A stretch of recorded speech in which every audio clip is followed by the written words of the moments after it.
Hello and welcome to the BucketLister Podcast. Join your host Keith Crockford, along with special guests who have travelled the world, here to share stories of their adventures and plenty of inspo to add to your bucket list. Now, let's get into today's episode. Hello everyone and welcome to this episode of the BucketLister Podcast. I am your host Keith and today I am chatting with Kate Appleby. Hello Kate. Hi, hello, how are you doing? Very well, thank you. So we first kind of got in contact with each other sort of 2022, beginning of 2022, I suppose. And Yeah. we were trying to get you onto one of our trips, but it didn't kind of quite work. And we first really came across Kate on Instagram, really, because you've got quite a big following on Instagram because of the amount of stuff you do in the outdoors, really, isn't it? Yeah, so I'm a hiker, swimmer, climber. I live in the lakes, and yeah, I've kind of run my social media for a few years now, and it was just set up just as something to keep myself. Well, actually, my personal Instagram that I just used to post photos of my adventures on, and then it kind of grew from there. Really, I travel quite a lot, and so just one thing led to another, and it was one of those things that I never really meant to set out to do, and then before you know it, you're off creating something, and it turned into something without me even really trying to do. And I think one of the reasons why you create such a large following and large engagement is because you do kind of tackle the subject of access in the outdoors, because you have a condition that, you know, could prevent you from getting in the outdoors sometimes, and you kind of how you overcome that. Do you want to just explain to everyone that's listening a bit about your background, how you got into the outdoors, and then we'll go on to what's coming 2023 after? Yeah, of course. So I have quite a few chronic illnesses. Lupus is one of those, or the main one I have. So lupus is an autoimmune disease, and it's basically where your immune system is so overactive that your immune system works partially to damage your own body, whether that be your skin or your organs.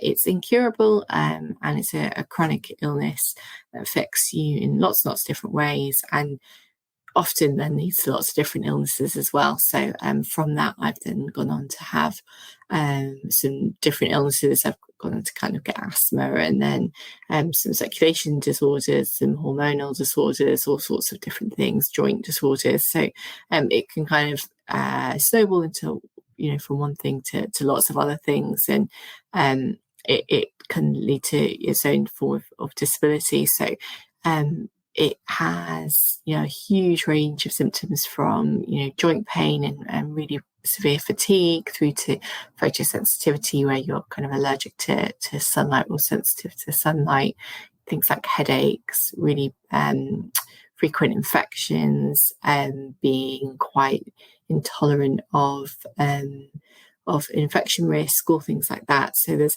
a huge variety of symptoms. It affects people very differently as well. So no two sufferers kind of look the same.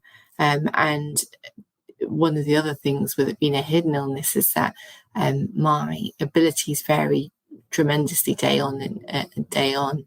So one day I'm really, really capable of doing quite a physical challenge, and then, you know, the next day I might not really even be able to get up and out of bed. So having physical activities, especially outdoors, hobbies and things like that, can be really challenging, just because you never quite know what your activity level is going to be like, what your ability is going to be like, and it can be quite difficult to maintain a really active lifestyle when you've got such a challenging outlook in terms of what your abilities are going to be like day to day. And so, you know, you obviously try and overcome that the best you can. It doesn't try and stop you doing anything you want to do. In traveling is one of those things that you've kind of embraced and do quite frequently, really. Yeah, absolutely. So I actually was diagnosed when I was 16, and I started traveling when I was 16. So I've never really, I've always wanted to travel, and I've never known travel without having lupus, and being ill. So it's not like I had a passion for it and I had the ability to travel before being ill, and therefore had to learn how to adapt. I've actually always been ill whilst being able to travel. So I've just learned how to kind of juggle them both. And it can look quite challenging.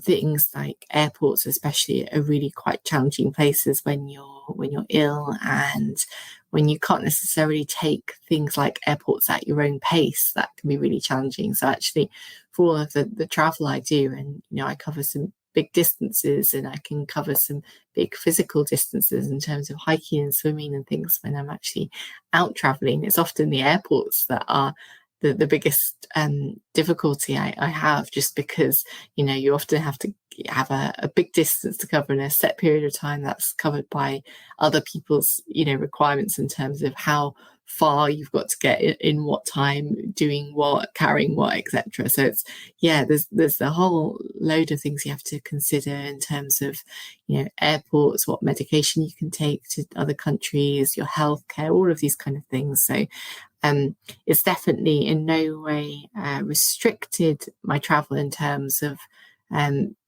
hampering what I do, but it's definitely a consideration that I have to factor in, and a bit of a complication, I guess, in terms of when I'm considering where and when I'm going to travel. It's an added layer of complication. So where have you been then?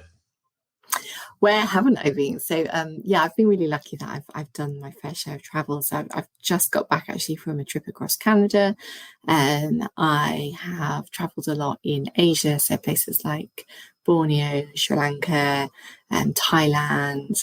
I've travelled a fair bit in the Caribbean, and I've done most of Europe. So I've spent a lot of time in Scandinavia, which is one of my favourite places.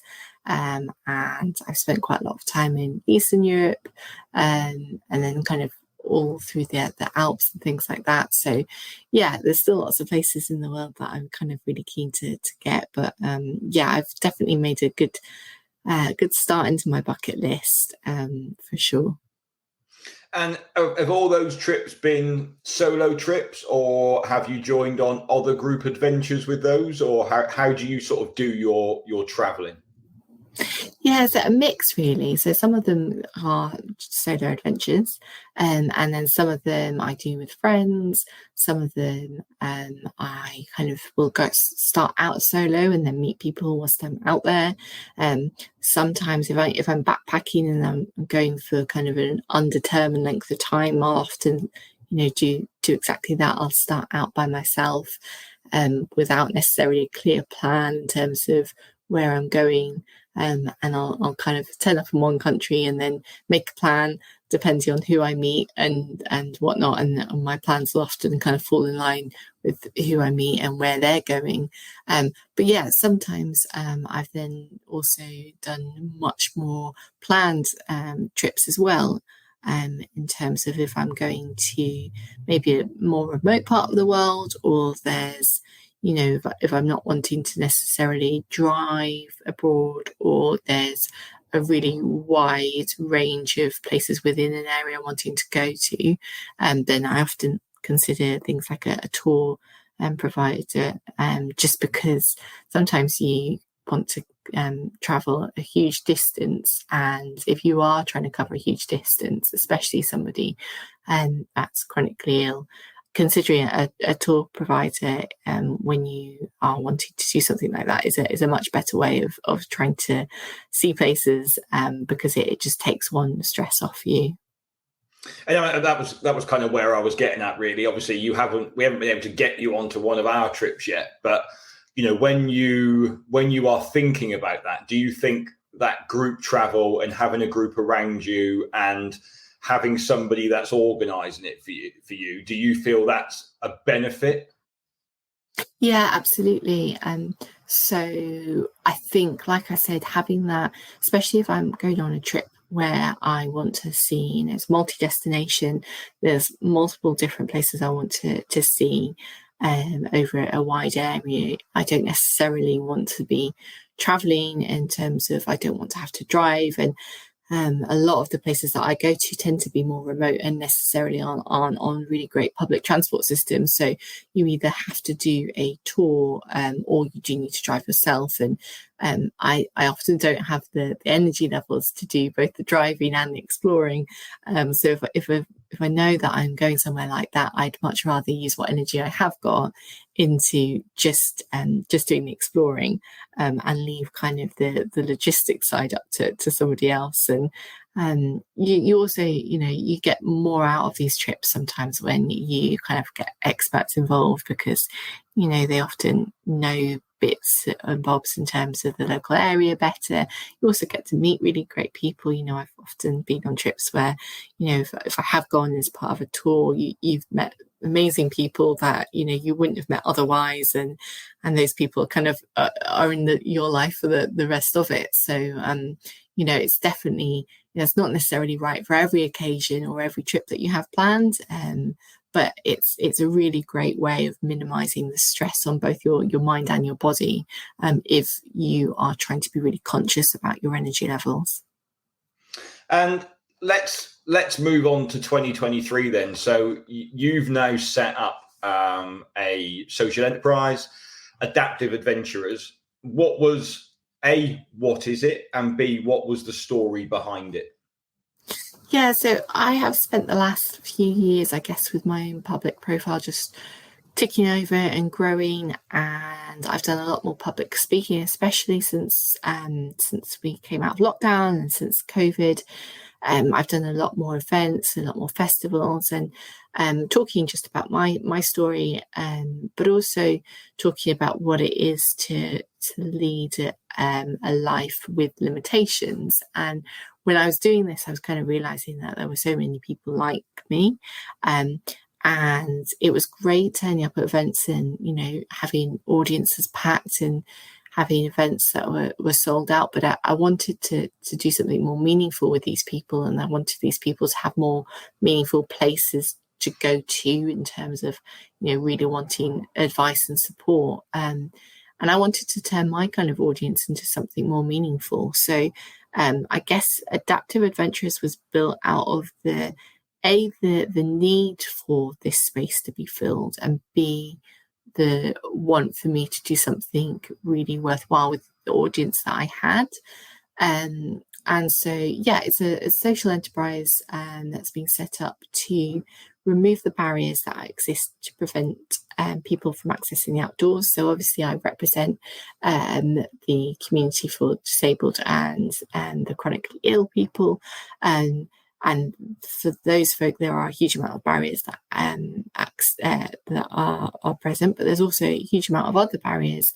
So people that are potentially neurodivergent, or people that have socioeconomic reasons for not being able to access the outdoors, people that geographically, people with caring responsibilities. There's a huge list of people that to whom accessing the outdoors isn't just as easy as kind of opening the door and just setting off.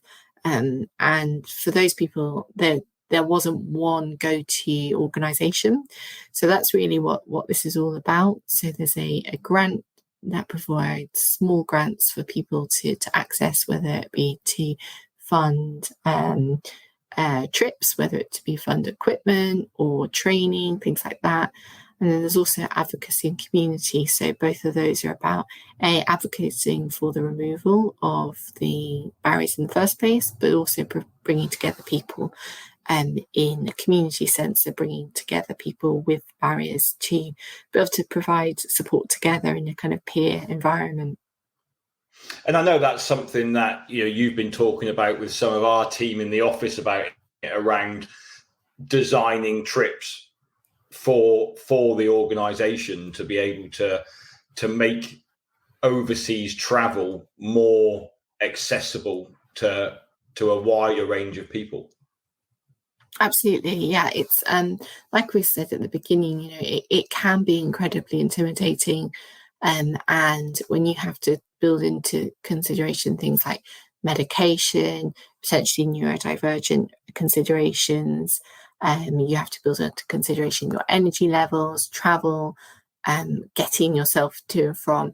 There's so many other considerations that by the time that you've done all of those things and taken into consideration, taken care of that, you don't have enough energy left for the actual trip itself. And I think that puts so many people off travel. And, all of us know the benefits of travel, and it's far more rewarding than just kind of going on a holiday. The effects of travel can be life-changing in terms of how it changes our outlook, how it can change how we empathize with people and relate to people. It's not just about switching off, it is about widening how we approach life itself. So I think anything we can do to try and make sure that people have wider access to travel and adventure is fantastic. And I'm really hopeful that we can kind of work together in a way that will really help remove some of these barriers for people wanting to participate in schemes like this and wanting to get out and about and adventure abroad. So what is your big picture aim for this organisation then? Like where do you see it going? I'd like it to be kind of one of the first choices of organisation that people go to when they need support in accessing, the outdoors. At the moment, it's a bit of a minefield if people want to get, say somebody's newly diagnosed with an illness and wants to, set themselves a recovery challenge of climbing Snowdonia. It would be a real challenge for them to know where to access support and how to access support. And I'd like us to, start working with NHS organisations, to start working with local councils, local schools. I really want us to start getting involved at a kind of grassroots level. I talked about the advocacy point because, while we do have that grant scheme, prevention is better than cure. And I'd really love to see us working to advocate the removal of as many barriers as possible. So we didn't have to fund people overcoming them individually. So we were actually able to get rid of them at an earlier level. So doing stuff at a grassroots start, whether that be in schools, helping people talk about a kind of thrive or survive mentality, whether it be, campaigning with government or NHS, etc., things like social prescription, all of those kind of things, really trying to get involved in terms of advocating for the use of outdoors in all of our treatment, whether that be for mental or physical health benefit. I really want us to become that kind of go-to place, really. And, and you're looking at putting on events in the UK, and you've got an event in just over a week's time. Is that one of your first events that you're running, or? Yeah, so actually I did, we did do in kind of what a very, very first initial early version of Adaptive Adventures, we did do some events kind of pre-COVID, and it's taken me and us a long time to kind of just get back on track after the world changed so much.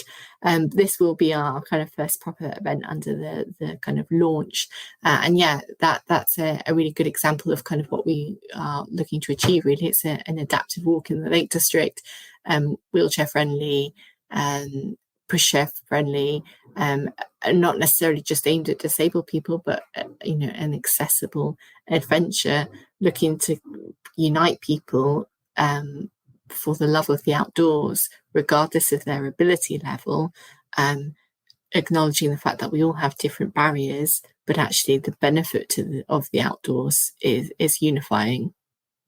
Yeah, I think that's really important, isn't it? Because the outdoors can be shared by everybody, and actually bringing everybody together into the outdoors makes people feel part of something. Absolutely. Whereas if you're only going to create an event for wheelchair users, well, that's then not bringing everybody into the outdoors, is it? You want everybody to enjoy it and be together to enjoy it. Yeah, absolutely. I think there's so much to be said for creating community that focuses on removing barriers to the point of everybody has an early playing field and an open playing field.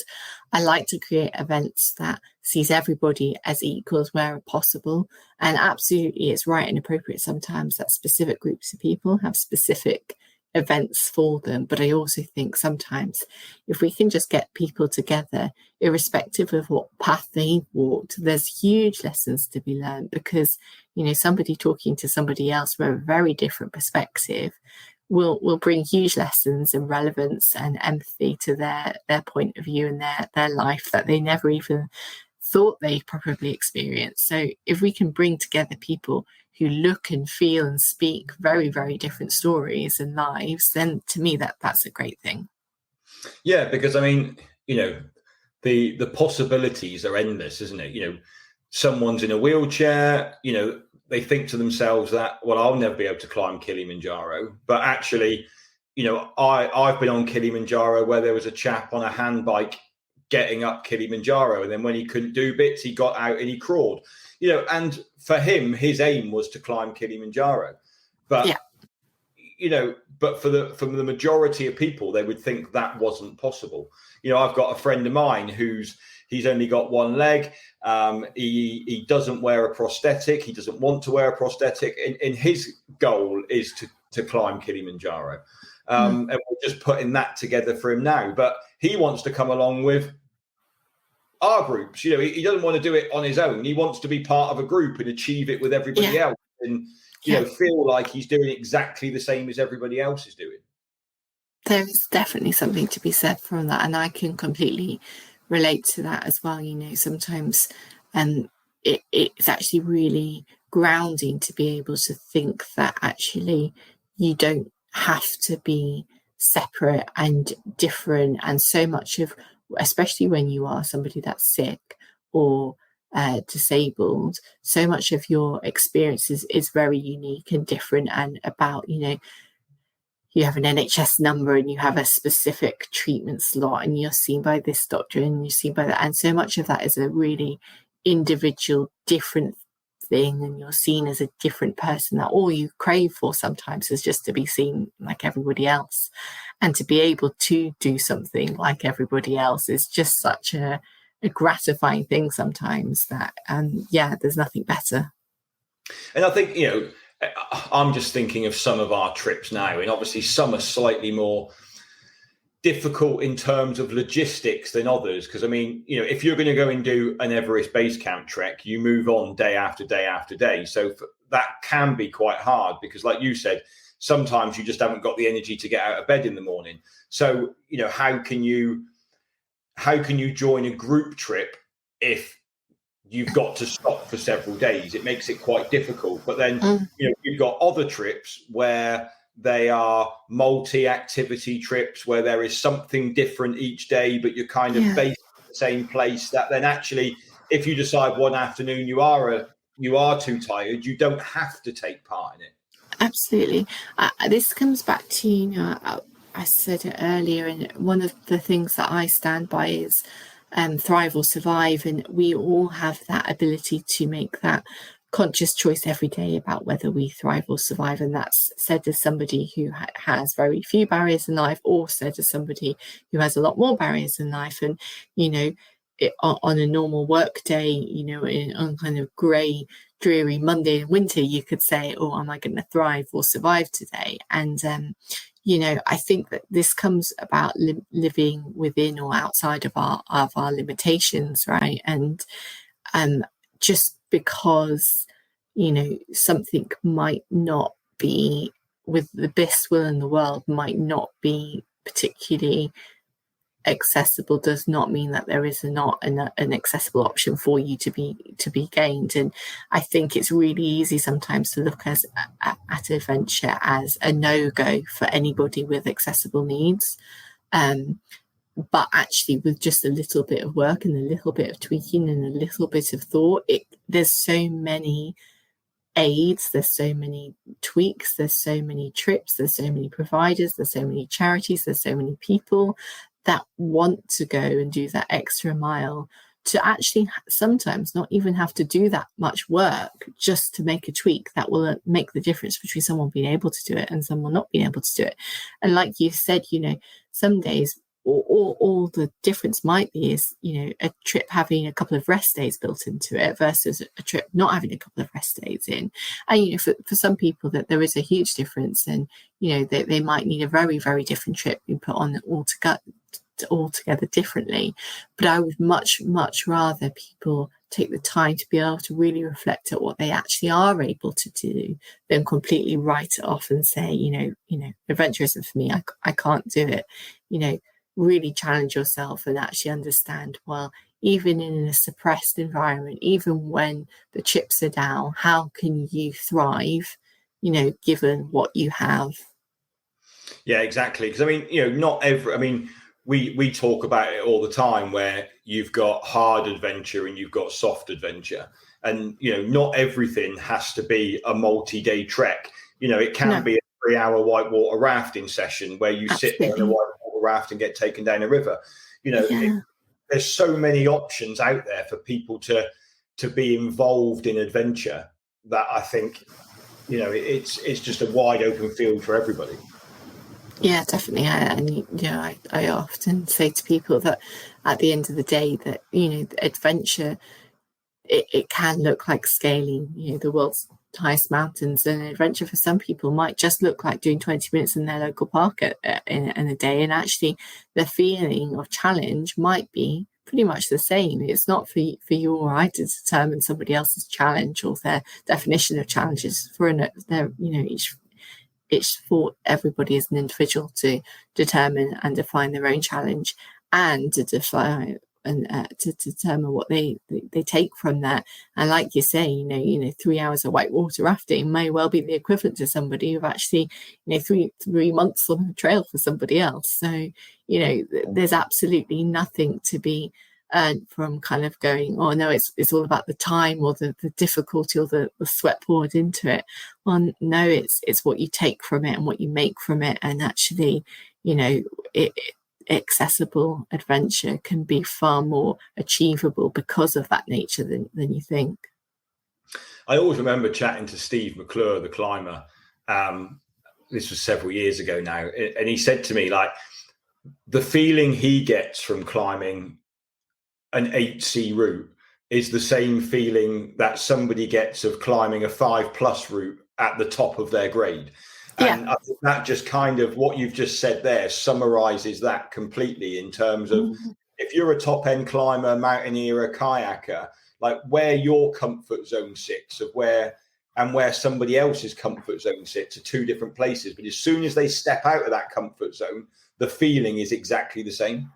Definitely, 100%. And I think, we have this kind of idea that the scale equal, there's a positive relationship, uphill relationship between, the scale of a challenge and what you're going to get out of it. And it's just not true.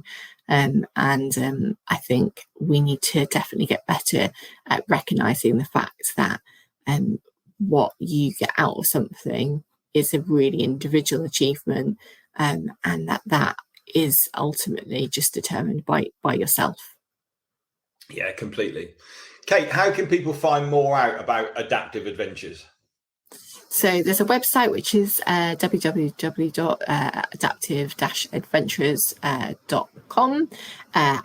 We also have Instagram, and people can follow us there, and people often also follow me on Instagram, which is kind of where I post a lot of my own personal adventures and stuff, which is Kate.s.Appleby on Instagram. Brilliant. And I'll make sure I put all of those links into the show notes on the podcast as well, so you haven't got to rewind it now and try and write down what Kate's just said. So finally, when I get somebody new onto the podcast, I always ask them, what is next on their bucket list? So what's next? So I am heading out to Nepal later in the year. So that's been on my bucket list for a while. I've just come back from Canada, which was on my bucket list. So the things left are Nepal, New Zealand, which I'm kind of hoping might be a next year thing, but we'll see. And then I really want to go to Patagonia. So we'll see when that might happen as well. Brilliant. Well, we've got a brilliant Patagonia trip that Dave ran for the first time this year, and there was a podcast on that not that long ago. So if you're interested in Patagonia as well, please go in and listen to that one. So what are you doing in Nepal then, Kate? What is the plan for Nepal? Annapurna. So it's been on my to-do list for a while. So I'm going to take a few weeks to go and do that. So very excited. Are you doing the circuit trek or the base camp trek? Circuit trek. So hopefully not too arduous. But I've had so many people say it's amazing. So hopefully going to get some pretty good views. Yeah, it's a really stunning trek. And again, if you want to be bored by the Annapurna trek, then go and listen to some of the podcasts from Dave, because none of us are allowed to actually do the Annapurna trek when Dave's still around, because he's the one that wants to lead that one. So he's heading out in a couple of weeks' time for our Annapurna circuit trek. So I'm sure we'll hear all about it from Dave again when he comes back. Well, Kate, thanks ever so much for coming on the podcast. I've really enjoyed chatting to you, and it's kind of got me thinking about our trips, in just like what you said just a minute ago about small tweaks that you can make to the itinerary. So I think, we'll be chatting more in the future about how we can kind of look at some of our trips and make them more accessible to more people. So thanks for opening my eyes on that as well. Looking forward to it. Thank you, Keith. Thanks ever so much, everyone, for listening. Hope you've enjoyed this episode of the BucketLister Podcast. I'll be back next week for another one. See you later. Bye-bye. Thanks for listening to this episode of the BucketLister Podcast. Be sure to click follow to be alerted for next week's episode. For more travel inspiration, check us out at www.thebucketlistcompany.co.uk or follow us on socials. See you next time.